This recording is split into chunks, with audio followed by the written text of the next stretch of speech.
maybe I'll turn things over. Sarah, do you want to try to begin the first section of the agenda on schools and what's going on in IRA land and schools since our last Yeah, conversation?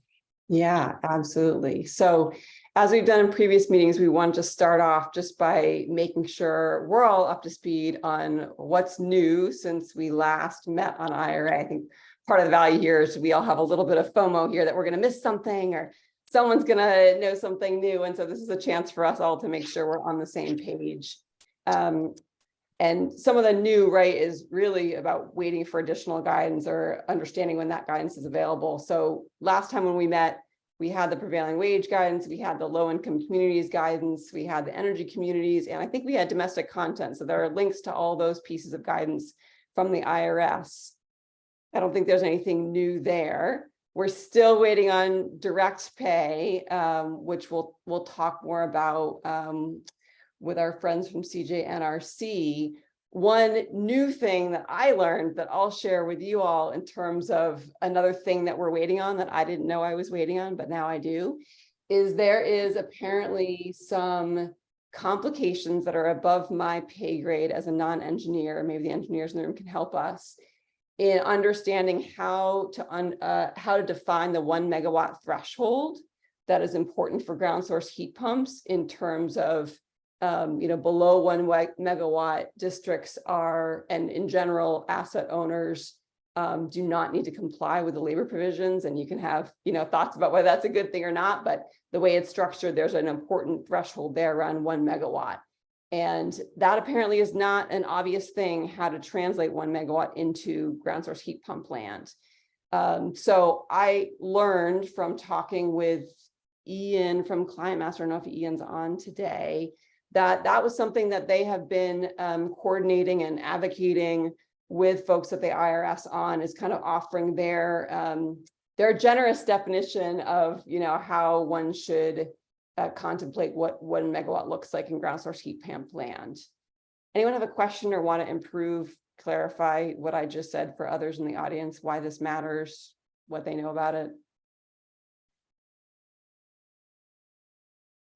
Well, I don't know anything about it, Sarah, but it's a huge issue, especially when it comes to schools, because, a lot of their systems will be smaller and might fit that under megawatt. And obviously all those adders add costs. Right. I mean, whether you like them or not, that's a whole different subject, but they do add costs. So, and I don't have a sense of the timeline of when IRS Treasury might declare themselves on this piece, but just for people to know that that's another bit of the nuance around specifically how the investment tax credit that we've talked a lot about in this forum will kind of manifest in the real world when it comes to ground source heat pumps. Anyone else want to jump in on this particular piece?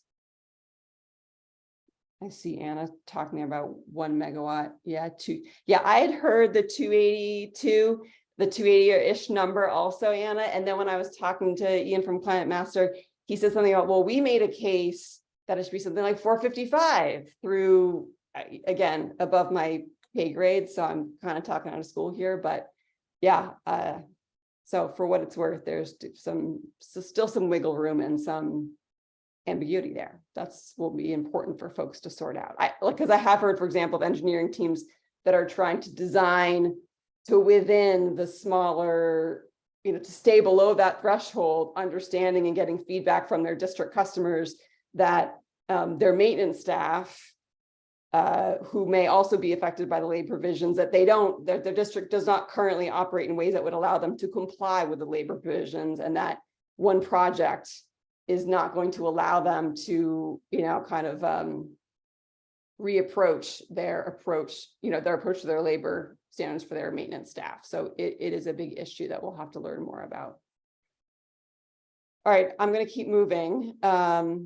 Direct pay is one of the pieces that we still need to know more about. And that's, of course, really important. Like, how are people actually going to receive cash payment for installing some of these clean energy technologies? I'm going to turn over to our friends from CJNRC to talk about their plans regarding direct pay and helping to illuminate that dark corner.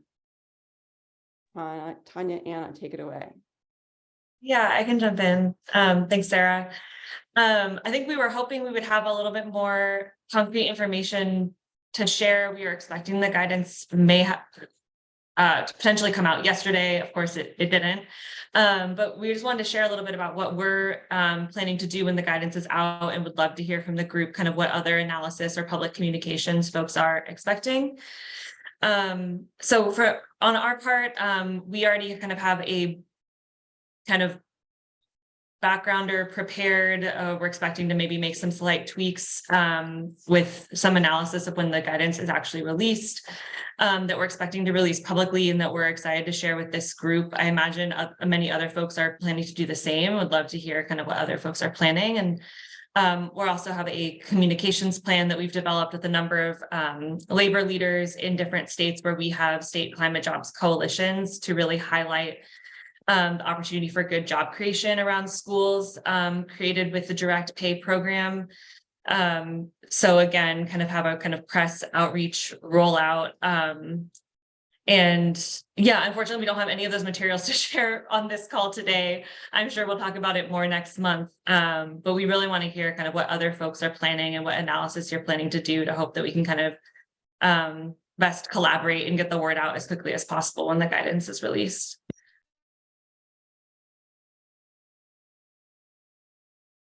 So Anna, I will push it out to all of my members and let them know at least our opinion on what it looks like.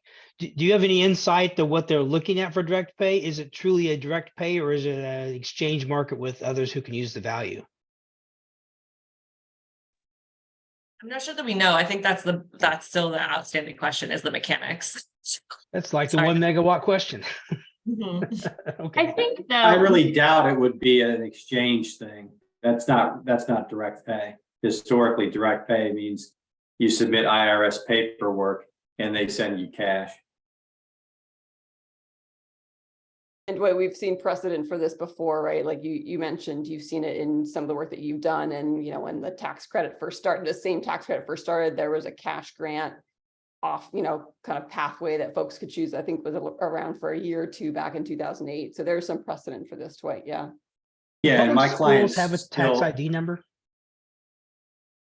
well, I mean, on the paperwork that my clients fill out to get their direct pay cash payments, they actually have a trustee.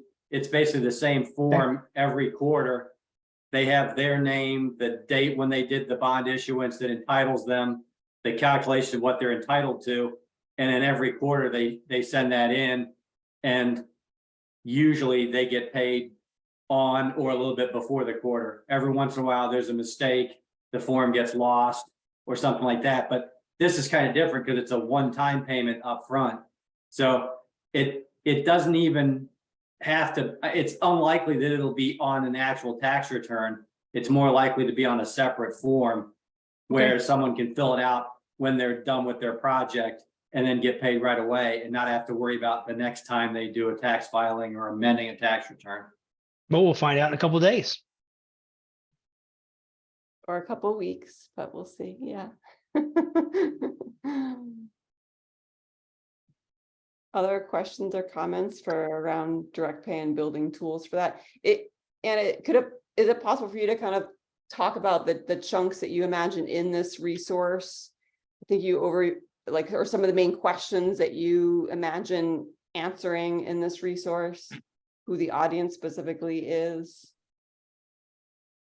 Sure. I mean, I think at this point, our audience is more so a public audience rather than school administrators. A lot of what we're pulling out are specific case studies for schools that we work with directly and are working to adopt net zero school ordinances around kind of like the likely savings and what the mechanics for those schools would be, to kind of highlight some more concrete opportunities of like what this really looks like in practice. So we'll have some case studies highlighted in there of particular schools that we're working with, and then kind of an overview of how the program works, what the different incentives are for, that sort of thing. Tanya, do you want to add anything? Okay, so I'm hearing not necessarily like a general overview, but not necessarily a nitty gritty for like the school business officer who's got to fill out the paperwork of like how to do this and and what forms and timing and those pieces. But kind of more, Not immediately, no. I think that might come later. But this is kind of guidance we're anticipating releasing sort of day of to sort of catch the kind of immediate public attention when the guidance is released. okay. So this is more marketing direct pay as a new tool rather than nitty gritty kind of interpreting what the IRS says for an implementer at a school. Is that accurate? Yeah, I think that's right. Okay, that's helpful to know. Who else has questions on this?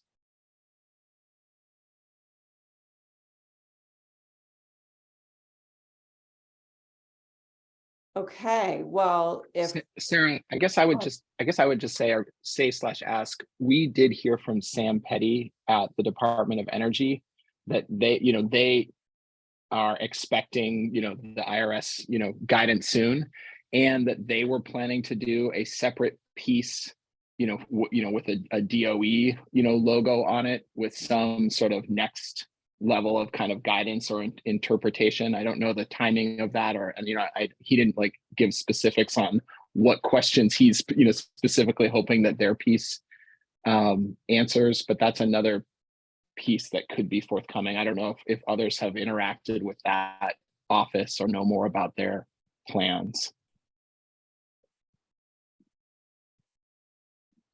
over in EERE.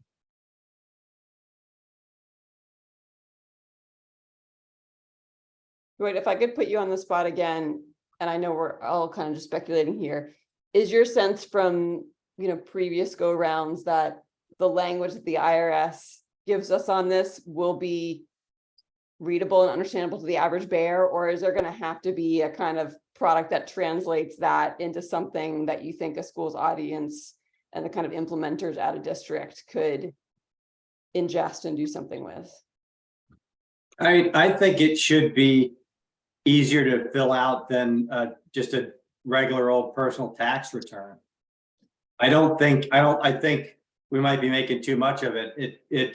The most complicated part might be interfacing with your engineer about determining the cost basis that you enter on the form.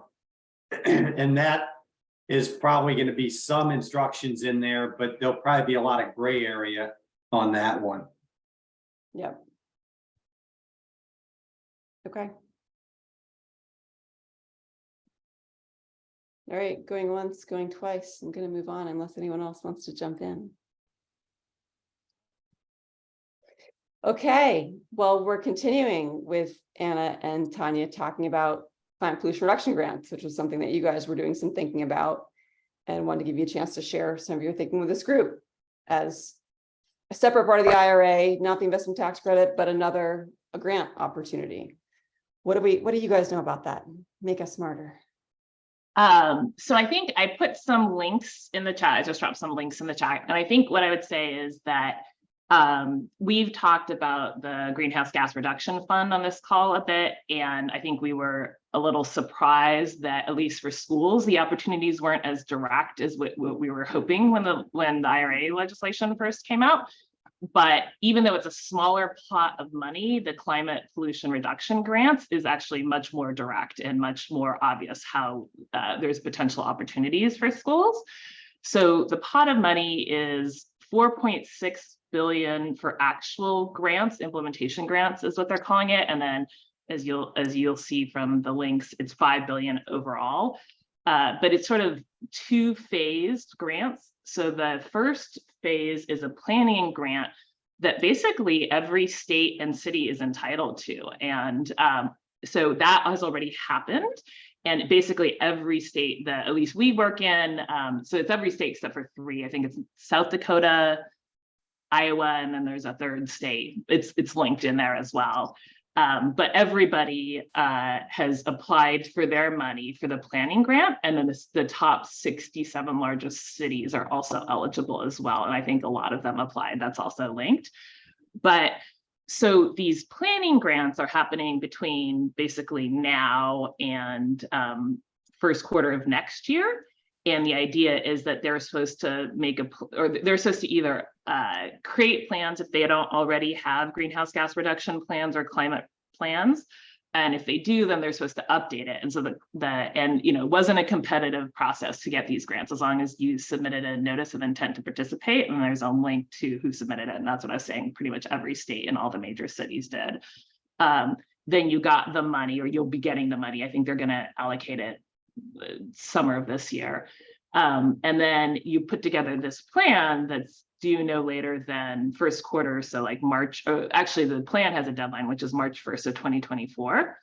And that's to the EPA. And then based on that, then you write a separate sort of competitive, or you write a separate application for a competitive grant, and that's the 4.6 billion that implements something that you have as part of your main plan. So you put together this broader plan, but then you like call out a couple pieces that you want funding for implementation. And the people that are eligible for the planning grant are states and cities, but the people that are eligible to be funded under the implementation grant could be states or cities, or anybody that's working in partnership with the states or cities to implement something that's called out in the states or city plans. And that's where it seems like having schools be explicitly addressed in the state and city plan, and then having schools be sort of actual partners in some ways, for the implementation, is an opportunity that we wanted to highlight and that we see.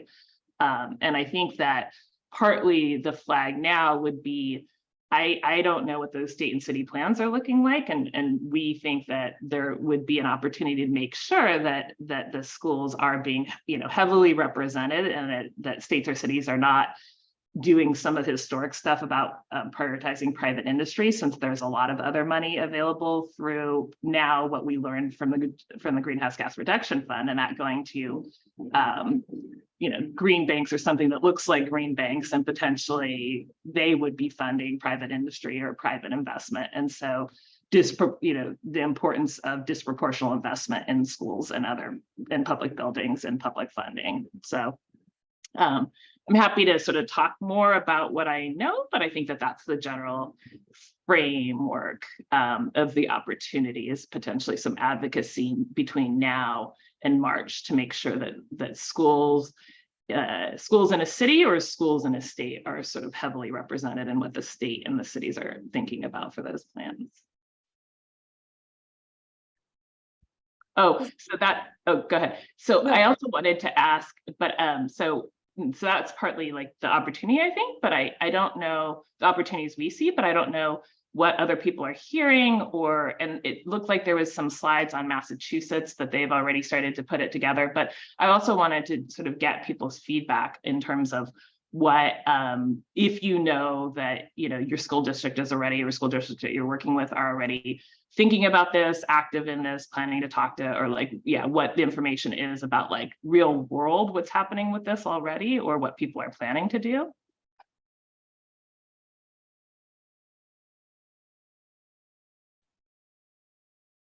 Does anybody know a school district in the United States that's thinking about partnering with their city or state around these billions of dollars?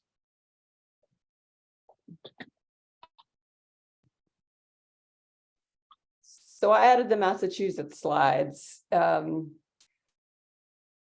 my understanding is these grants are going to the extent a state has already created a climate change plan, right? It's going back to the agency that is creating those plans. So in Massachusetts, it's our EEA. And our existing plans that we've already written as a state really don't do a very good job of contemplating schools at all. And it's been, a part of our advocacy in Massachusetts has been trying to engage with the EEA and say, hey, you're missing schools in your plans. So even a state like Massachusetts generally leading on this stuff, when I look at their plan, I'm not thrilled with how they're thinking about schools. I think they've really been absent. And so we're kind of behind in that we'd have to get it really more front and center in the plans. And then, so I think it's about, again, going back to those agencies and highlighting the opportunity in schools. If you look in those slides, they actually do contemplate schools as some of their examples of climate pollution reduction work. So that's, you know, it's kind of an encouraging sign, but when you look at the actual agencies that they're engaging in the scoping of the potential projects to implement, like the schools people are nowhere to be found, right? Because again, like the education agencies are not up on this, you know, as Mary Flora likes to remind us, no capacity within state departments of education. Our school building authority, at least in Massachusetts, is not, you know, kind of named in our climate plan and is not named in this kind of climate pollution reduction implementation plan. So like the schools folks just within state government are not kind of at the table as these conversations are happening. And so that's like kind of one of the gaps that I'm seeing. And has anyone done like a order of magnitude calculation, like if a state gets X dollars and uses X% of that for schools, that would mean, you know, like $5,000 a student that's available in general, or you know, or 10,000 or 500 or something that might be deemed so insignificant that people aren't really going to fight for it?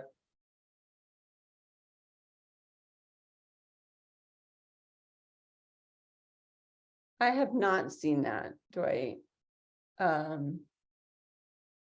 My sense in Massachusetts is it's really about the organizational dynamics and kind of who owns schools and it being hyper local, and they're not necessarily being, you know, like the state agencies that are involved in schools are not at kind of climate tables and in climate conversations, you know. So I see kind of DOT or Department of Transportation, you know, kind of invoked in these slides, but again, I don't see the education kind of folks in any of these climate conversations, whether they're the climate plans or more broadly. So that's my sense, is about organizational dynamics and who's at the table, not necessarily some calculation of, you know, are schools an impactful place to do this work?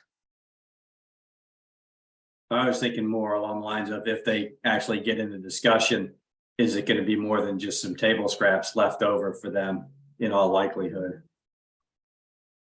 I think the way that I've understood the program to work is that, like, so they talk about, for example, in the more specifics, the link where I had more specifics, they gave an example that like they might be willing to give 100 million to a project, and I assume that's a state project. That seems a lot for a city. But it feels like what they're doing is, it's not sort of like you say, okay, you have 10,000 students and you divide it per student, because it's a project like for a solar project, the roof has to be already reasonable to do it. So it feels like they're looking for good projects that you can't necessarily, or that it wouldn't necessarily make sense to look at it if you're the district and say, okay, you divide that value by all of our students, but just like, okay, this is a pilot project, this is a model project in this school, in this area, and then, you know, I think the program is trying to create knock-on effects so that what you can use that as a model. And so it only affects a few thousand students, but for those people, it has a dramatic effect. And then how is the school district able to then reproduce this, or potentially like not like the next school districts don't have to reinvent the wheel because somebody in their district already figured out the suppliers and how to do this, and, you know, make that stuff cheaper and more accessible for future use. In the public sphere. But, you know, I don't know how districts would look at it if they would calculate it, just say like, it's too little money when you divide it by all the students or not. But I haven't seen the calculations. So would you be allowed to use that grant and in combination with the investment tax credit to pay for 100% of a eligible facility? I don't see why not. And in fact, you know, heat pumps in schools was the example. If you look at the Massachusetts slides, and the slide that's on is all about braiding all these various funding sources. So they kind of have, you know, lines going from ITC and you know, these climate pollution reduction grants, and all of them kind of, it's an illustrative kind of an image, but yeah, and that's some of how Massachusetts is thinking about this, is using these grants, you know, in a highly leveraged way to pull in other dollars. So if you look at those slides, all that thinking is kind of laid out there. And you know, go ahead. If I was a school administrator, one of the things about these projects is the risk associated with doing something new. and a lot of people think about it from a personal reputational risk standpoint. Am I going to get fired because this green product doesn't go good? And the anti-woke mob comes in, blah, blah, blah. But if you could do the project for free and then have it be like an open source demonstration, like Tanya was saying, to show, people where to get the supplies and how to do it, that would seem like a really good use from the state's perspective and the participating schools perspective. Yeah, and that's so- something. Okay. I was gonna say, so how can we help facilitate that happening? What's the way to facilitate that?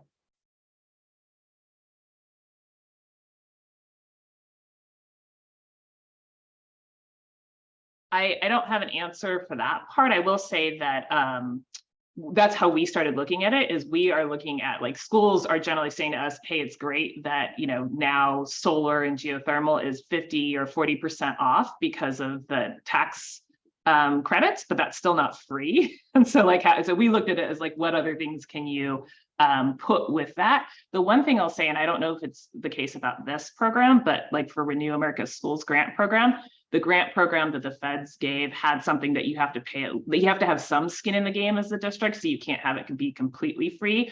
And our question was, well, is the other money, like, is the IRA money, is that your sort of skin? Like, there was something like a 5% requirement. So I don't know that, but I don't know that any district can get to 100%, but it might be able to get to, like, between the tax credits and a grant, they might be able to get to like almost 100%, where it's 95% or something like that. But maybe it can be 100%. There was just, in the past with other grants, there's been a requirement that the district have some money that they put in themselves. So basically, is there a way to get tipped off to which state and city entities are responsible so that we can have the right people try to interject into their applications so that it's conducive to then being part of the outcome? Yeah, I think that goes back to, like, in states where they are. Ooh, Tanya has a lead agencies in there. Yeah. So again, I think it goes back to what agency within state government is leading on the development of these plans, right? Either already created or to be created with funding through this. So for me, right, I'm thinking about going back to my contacts at EEA, who I already kind of said, hey, our plans are missing schools here in Massachusetts, saying, hey, you heard me last time, you put it in there in the latest iteration of the plan with a little more oomph. Let's follow through and, find a few projects in environmental justice communities where we can do some of these demonstration projects and kind of write into the plan. I also wonder about, like, the planning piece just in general, right? I mean, part of our advocacy in California has been around master planning to get California schools there. Could this be a source of money for planning, more kind of portfolio scale, looking back, so offering, could it be a grant to a state school construction authority to devise a plan for moving the whole portfolio in this direction? Tanya's nodding. Yeah, you think that could be a use of this money, also kind of a planning grant? Yeah, so to the extent we could make the case that kind of schools have been left behind and there's not a lot of planning money for schools to move in this direction, that might, I think that's kind of a strategic case we could make to states saying, hey, this is your largest form of public sector building space, likely, at least it is in Massachusetts. Let's use some of this planning grant money to help devise a plan for this important public infrastructure.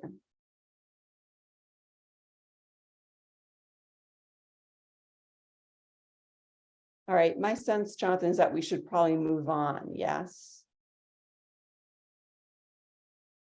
I just have one quick question when I'm looking at the guidance. So do you choose one or the other? You apply for either a planning grant or an implementation grant.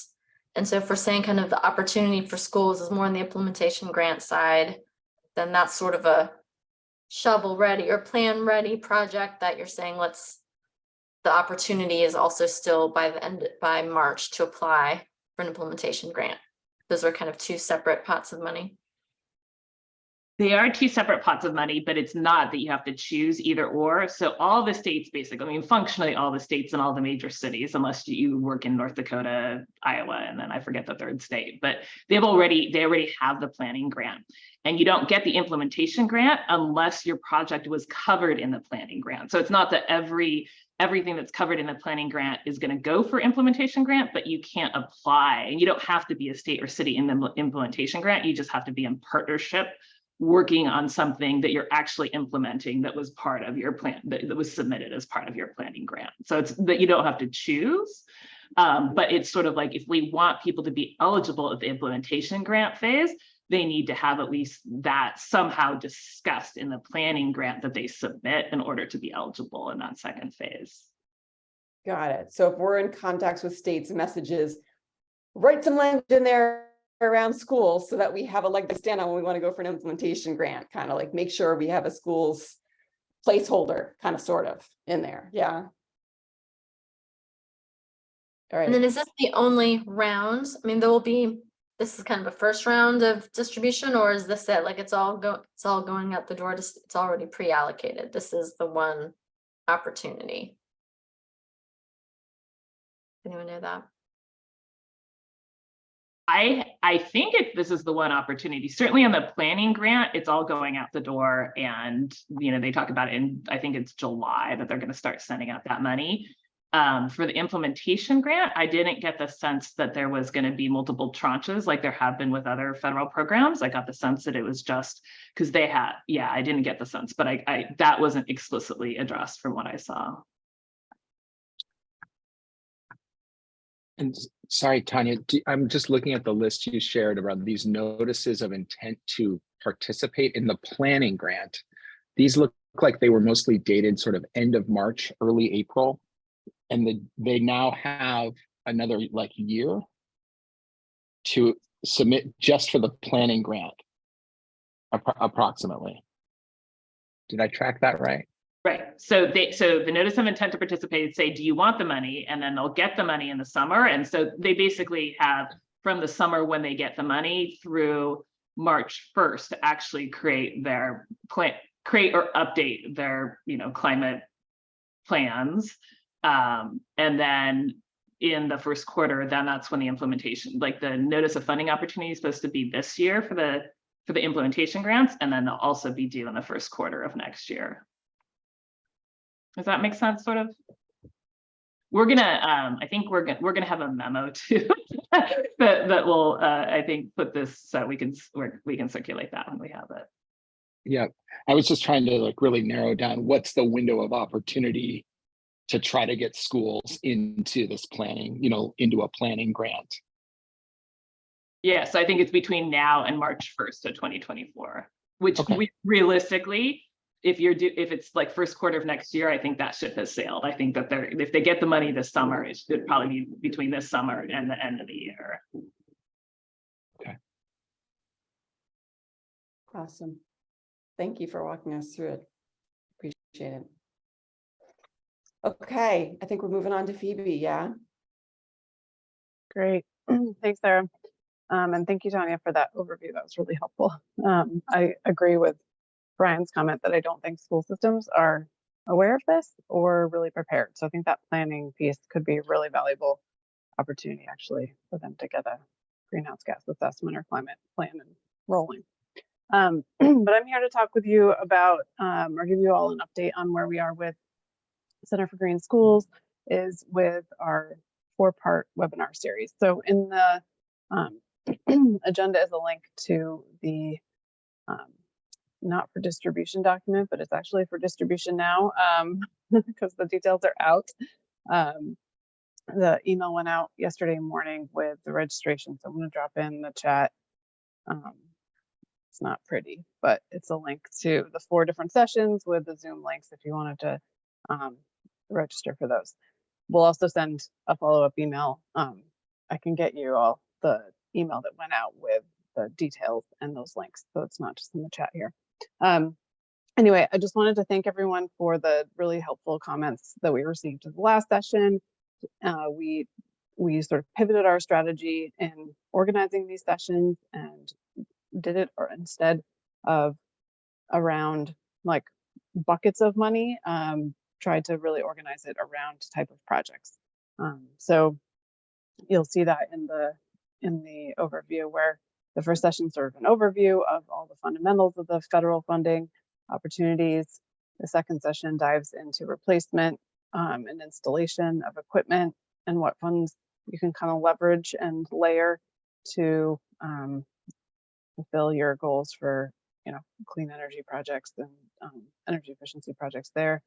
And then the third session is diving more into renovation, new construction scale work. So that would be where geothermal would come into play, for example. And then the last session, we're leaving a sort of unanswered question, where we'll be able to kind of dive more deeply into some of those nuances and issues that keep coming up or we weren't able to address. There may be guidance that's not out when we're addressing these other topics throughout the summer. So that's the structure. I do want to note that we are partnering with the School Superintendents Association, AASA, on this. Formally, we have Schneider Electric as a sponsor, as well as Shaw Contract, who's the sponsor of the Center for Green Schools. They're helping underwrite this work. And we have a number of folks on this call and others who are serving as expert presenters. So I want to thank those folks for their support and guidance along the way, and support in presenting and putting some good guidance together for school system on these calls.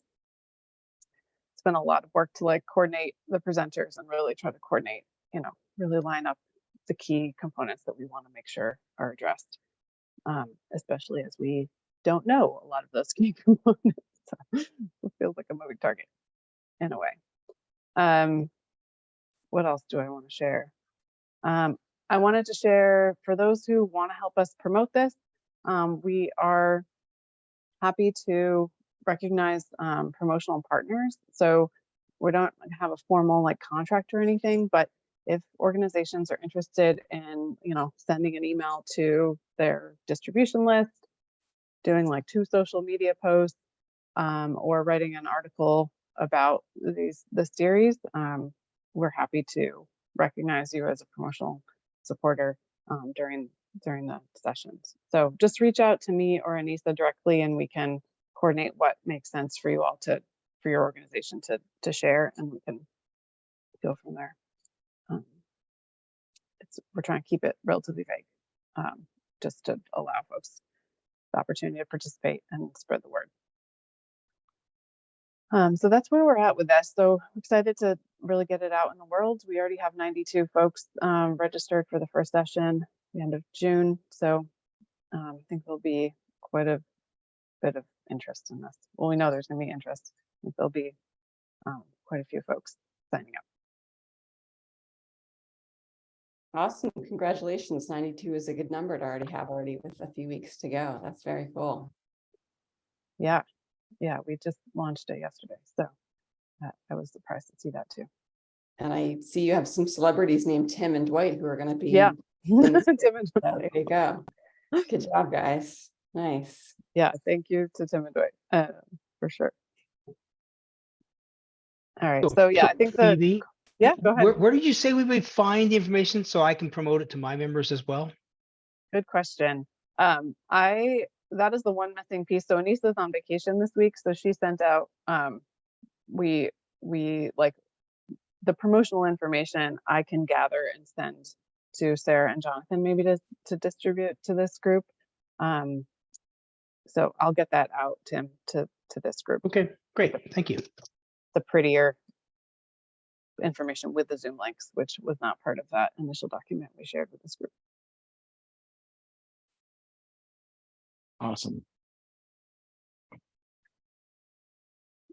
All right, yeah, thanks again for thought leadership from you all, and happy again to just reach out directly and we'll coordinate on outreach. Cool. Great.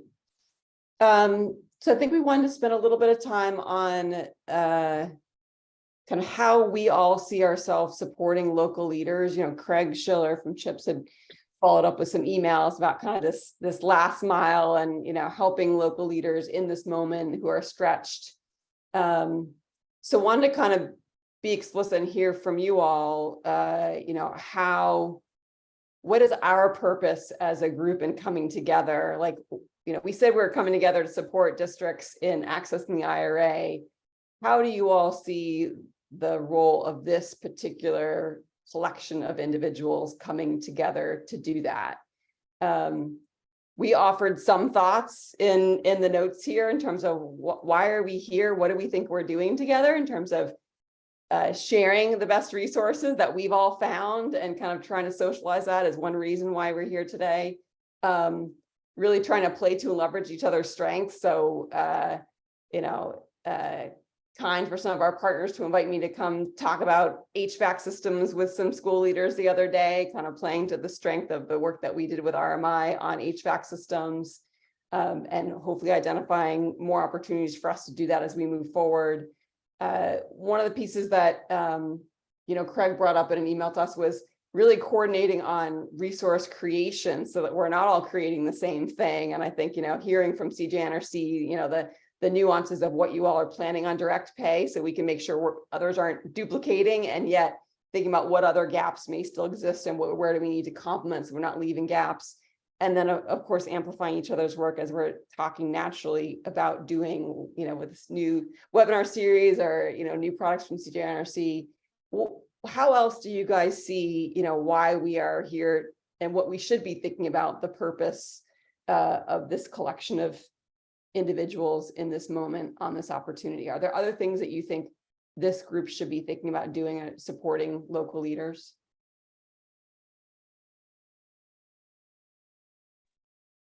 Sarah, just a quick note on that idea of resource creation, coordinating on resource creation, and I'm sorry if this already exists. I know at one point over email, people were kind of sending out the resources they were developing. Are those housed like in one place where we can look to see if a resource exists? If not, making it might actually be a good idea, or if it already does, let me push it out to my lists, that sort of thing. Yeah. So a formal catalog that we all have visibility to of what's already out there and what's in development. So kind of the Sure, yeah. guide. I like that idea. Others want to react to that or add on to that? I snuck a peek at the agenda that was just shared, and it had that the Environmental Defense Fund has a tracker in place. And so it seems like maybe we should help them identify more stuff to put in that tracker rather than have a parallel sort of database going on. Is that a tracker of resources? Has someone helped me with what that tracker is? It's got two parts: an Inflation Reduction Act database, and then which is supposed to be, I guess, the statutory opportunities. And then it looks like a tracker that is trying to track the implementation things that are put out by various organizations related to the statute. That's what it looks like in my 30-second review. But I mean, it seems to be the type of thing that we should get on top of supporting rather than having competing ones. Wait, I'm not sure which link or resource you're referring to. Maybe others are. Can you drop it in the chat? Yeah. Or say where it is? Let me go. I'll drop in the chat because it's got a lot of dashes and slashes and stuff. I just dropped one that folks at WRI shared a couple of weeks ago. That's city focused, but certainly very relevant and beyond just DRA for other federal funding opportunities. So maybe it's a resource library of various resource. In some cases it's multiple trackers within one space. But I was just going to add, I think having a one-stop shop would be really helpful, not only of resources, but also, available speakers like yourself, Sarah, or others who might be able to come live, or recordings of presentations in addition to, memos or cheat sheets or whatever. So what I don't see on here is tracking of successful projects. And so if projects that are done early are going to be demonstration projects, which I hope they will be, And I hope we can try to get all the resources they need to be successful, because a lot of times the first bad project kills everything for years. If we can help the first projects be good and then help make sure that list of the first projects that are all good projects gets out there, that's probably going to be the most supportive we can be of the whole system. So maybe we need a way to identify early projects that are getting started, try to figure out how to offer help to them and so that they're successful, and then figure out how to, use them as PR.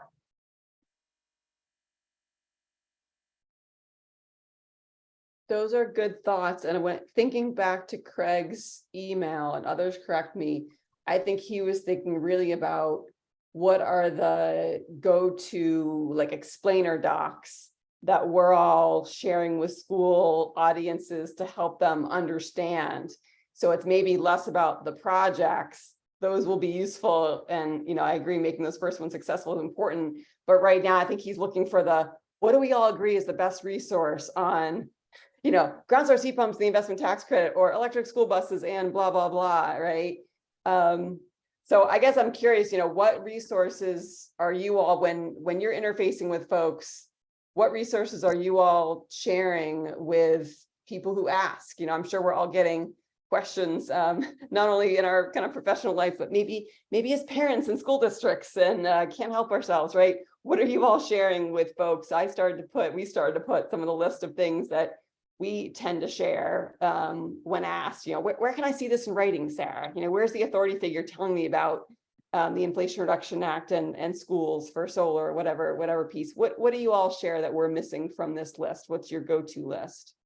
And Sarah, just to build on your question to the group real quick, and we're trying to differentiate in this conversation from like the broader category of like federal funding necessarily, or the broader category of what do you share around school decarb? Like, we have NDI's, decarbonization roadmap toolkit for, schools, or, there are some amazing tools that are about this topic more broadly, but when we're talking specifically about elements of the Inflation Reduction Act, what are we sharing to complement those big picture resources? Great clarification. I think that's exactly right. And then in the case of school buses, it's often IIJA funding. And lately I've been sharing not only some of ours, but like the ones that Carolina shared last week from the Alliance on how to make a decision about which of the funding opportunities are best for you, that sort of decision tree resource. I mean, they're just and that's just kind of within school buses that we have quite a few to point people toward. So yeah, it would be great to have a one-stop shop where we could see where all of those are. And I liked somebody's addition to add in people who could speak to these topics as well as a resource. Mm-hmm.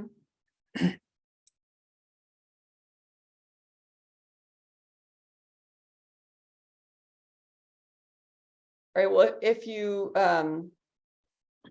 find other resources that you think are helpful specifically on this question of, IRA opportunities for schools that you all find are high quality, because I feel like, there's new ones coming out every day. So in addition to having FOMO about guidance, I also have FOMO about the latest and greatest new resources that I may be missing that I should be sharing with school decision makers. So please, feel free to add it to this list. And then I guess just a question like, how are you all sharing this stuff? I mean, WRI has an amazing website with a gazillion new resources on it all the time. I know you were talking about how many resources you all added this year, Catherine, to your website. I was super impressed.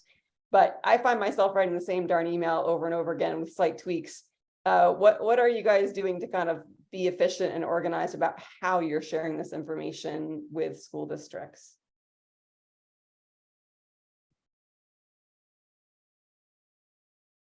Who should I put on the spot? Catherine, you're gonna jump in. No, I was gonna respond. I think we're just sequencing things, I think kind of as the information, this is maybe an obvious answer, but sort of as it becomes more timely and relevant, those are the sorts of things that we're bringing. This weekend I was in Indianapolis at the School Transportation News Conference. And we really kind of like leaned in on some of the information about the current grant opportunity under the Clean School Bus Program, which is different than the information we were kind of leading with last year because it's evolved. Or information on, 45W and 30C, kind of the tax incentives that like aren't quite ready, but we want to have people primed for. So yeah, I think it's a matter of sequencing.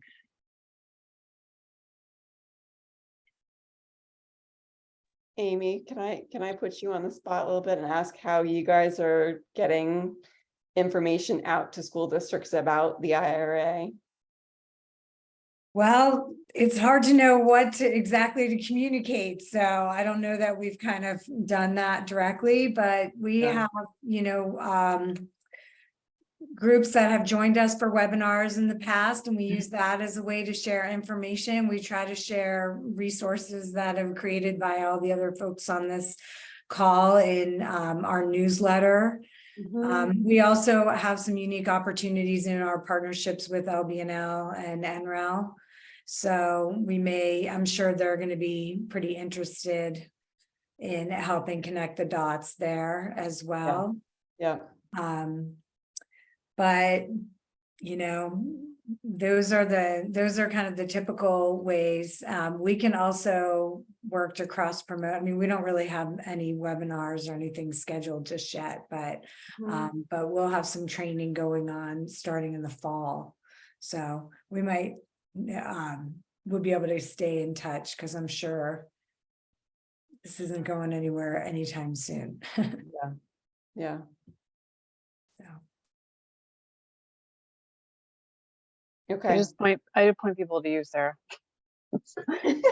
I mean, let's. And then I write the same darn email over and over again. You think I'd get smarter and figure out a more efficient way to operate? Sarah's got all the answers. So not true. Mm. Okay, Jonathan, should I hand it off to you to close us out on states in our last few minutes here? I think this is a to be continued conversation. Like, how do we efficiently get the best resource? Going back to that kind of last mile, inquire, innovate, deliver. Deliver. How do we get the right answers to the right people at the right time in an easy way? Will be an art that we will continue to kind of pursue here. Good thing we have 10 years to get good at it, right? Yeah. And I think we have been contemplating it Undaunted, whether like we have these links here that we curated as part of the prep for this call, and they're here for this group, but like, should we be putting something on our website like that just has like all of these links, but are there other places? Is that the place? And then as a community, folks will just help us understand when something is out of date. And it's like a thing that we would need to start to manage. I think we could think about that, but yeah, would welcome kind of collaboration and partnership on kind of making this resource and how to create it in a more public way for networks beyond this group. Okay, well, thanks everyone. I think that we are thinking right now that we would have a next call in August, that we would take a break in July. We've got the webinar series where we'll all be seeing each other, and maybe if the direct pay provisions come out and we decide, hey, we should all get on the phone and talk about this and try to see who's around in July, we could consider that. But for now, we're thinking we'd push out to August. And I think that we are hoping to start to pivot the conversation, and we started to go there a little bit in the conversation around I'm going to forget the name, the climate pollution reduction grants, around the need to, actually coordinate around doing more outreach to state leaders, about the IRA opportunities. And so I think that that's like where we're going to drive toward, and thinking about like pulling together an agenda for August. And in the meantime, that's like 6 or 8 weeks from now, we're going to continue trying to have conversations with state leaders as we have bandwidth and opportunities. And if that is something that anybody wants to partner on or collaborate on, or says, oh, I've got a person, in Georgia or Minnesota that wants to talk about this stuff, like, we're eager to join you or think about how to approach those conversations, and just wanted to kind of put that out to the group, and also welcome others folks thoughts on other things that should be on future agendas.